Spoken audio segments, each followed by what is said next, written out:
नमस्कार साथियों।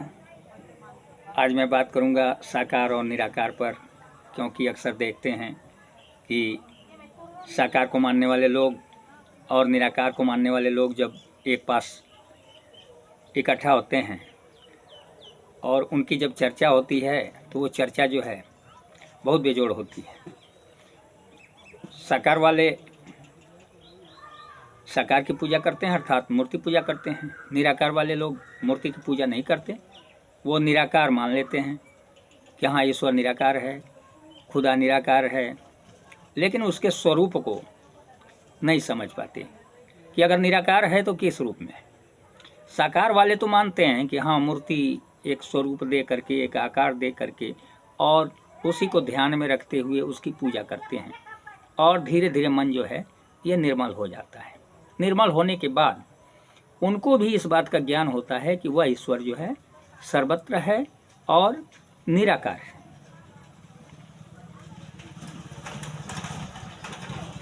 ठीक उसी प्रकार जिस प्रकार छोटा बच्चा जब पढ़ाई की शुरुआत करता है तो सबसे पहले उसको एक वर्णमाला की बुक दी जाती है, जिसमें हर वर्ण के बगल में एक चित्र बना रहता है। जैसे अ, और उसके बगल में अनार का चित्र होता है, आ उसके बगल में आम का चित्र होता है। इसी तरह क ख ग घ जो भी होते हैं सबके बगल में एक चित्र बना होता है। उस बच्चे को सबसे पहले हम उस चित्र को बतलाते हैं, चित्र को दिखाते हैं, और जब वह बच्चा उस चित्र को देखता है तो जैसे क के बगल में कबूतर है तो सबसे पहले हम कबूतर को दिखाते हैं, कहते हैं कबूतर वाला क। बच्चा कबूतर को पहले देखता है और उसके बाद धीरे धीरे अभ्यस्त होने पर वह जो है क को लिखना, पढ़ना, ये सब जान जाता है। और जब उसको अक्षर ज्ञान हो जाता है तो उसके बाद किसी चित्र की आवश्यकता नहीं पड़ती। ठीक उसी प्रकार मूर्ति पूजा भी अपनी जगह पर जरूरी है, क्योंकि मूर्ति पूजा के माध्यम से मुझे यह ज्ञान होता है कि मूर्ति के सामने जाने पर हमको किसी प्रकार के गलत विचार नहीं रखने हैं। मेरा मन एकदम निर्मल होना चाहिए। और इस तरह व्यक्ति जब मूर्ति के सामने जाता है तो वह निर्मल हो जाता है।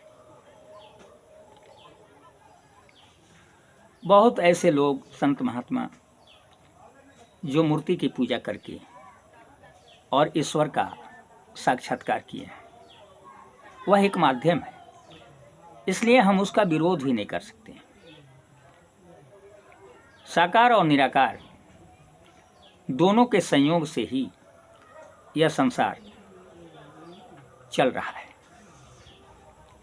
अगर साकार और निराकार को अलग अलग कर दिया जाए तो दोनों का अस्तित्व समाप्त हो जाएगा। जैसे शरीर साकार है और इसमें की आत्मा जिसके पावर से बोल रहे हैं, सुन रहे हैं, देख रहे हैं, चल रहे हैं, किसी कार्य को कर रहे हैं, तो जिस पावर से ये अंग जो है अपने अपने कार्य कर रहे हैं, अगर उस पावर को अलग कर दिया जाए तो उस पावर का भी अस्तित्व समाप्त हो जाएगा। जिस प्रकार से आप देखते हैं कि इंसान की अंतिम घड़ी जब आती है तो उस समय इंसान की आत्मा इस शरीर से अलग हो जाती है और लोग इस शरीर को मृत घोषित कर देते हैं। न वह शरीर समझ पाता है कुछ, और न इसमें से निकली हुई आत्मा ही समझ पाती है।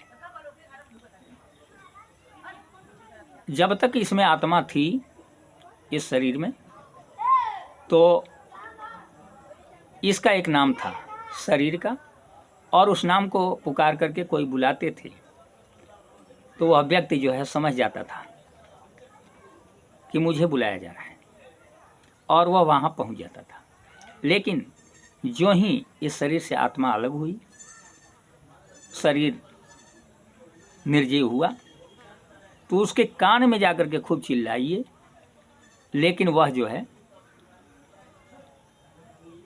आपकी आवाज़ को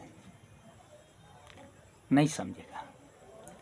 इसलिए मेरे साथियों, साकार और निराकार को समझने की जरूरत है।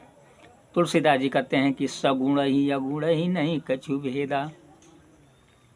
सगुण में और अगुण अर्थात निर्गुण में कोई भेद नहीं है, साकार और निराकार में भेद नहीं है, क्योंकि साकार और निराकार एक दूसरे के पूरक हैं। अगर साकार नहीं होगा तो निराकार समझ में नहीं आएगा। इसलिए साकार और निराकार के झगड़े व्यर्थ हैं, समझने की ज़रूरत है।